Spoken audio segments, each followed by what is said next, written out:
Good morning. सकाळी सकाळी छान देवाची पूजा केली आणि आज गुरुवार होता, सो मी पोथी वाचायला घेतली महालक्ष्मीची. मार्गशीर्ष महिना संपलाय पण दर गुरुवारी मी महालक्ष्मीची पोथी वाचते.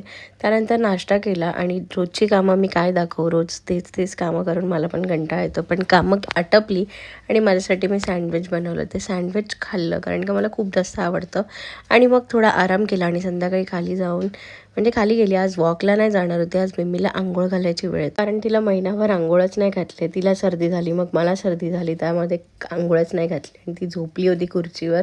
मग तिला पहिला मी बोलली नाही आंघोळ करायचे, पहिला तिला मस्के लावले, केस विंचरले आणि तिला टूथपेस्ट जी आहे ना तिची ते चाटायला आवडते, ब्रश करायला नाही आवडत.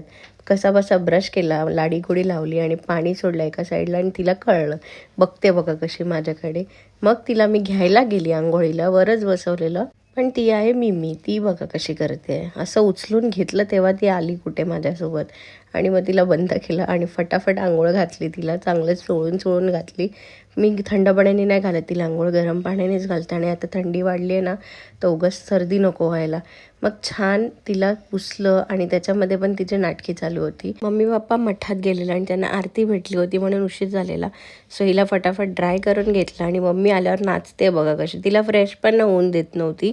म्हणजे तिचं म्हणणं, मला आलीस की पहिला आई तू घे, आणि कशी वर चढते बघा पोटावरती. मग तिला छान ड्राय करून ढॅन हे बघा क्रिसमससाठी मिम्मी रेडी आहे. मेरी क्रिसमस सगळ्यांना मिमीकडून. आणि नंतर आमच्या आंटी आलेल्या, तर त्यांना ती बोई दाखवत होती, म्हणजे तिचे बो दाखवत होती. मम्मीने बनवलेला मस्त गरमागरम पुलाव. आमचेच व्लॉग बघत आम्ही तो पुलाव एन्जॉय केला. Okay bye. याच्यासाठी एवढंच. भेटा नवीन व्हिडिओमध्ये.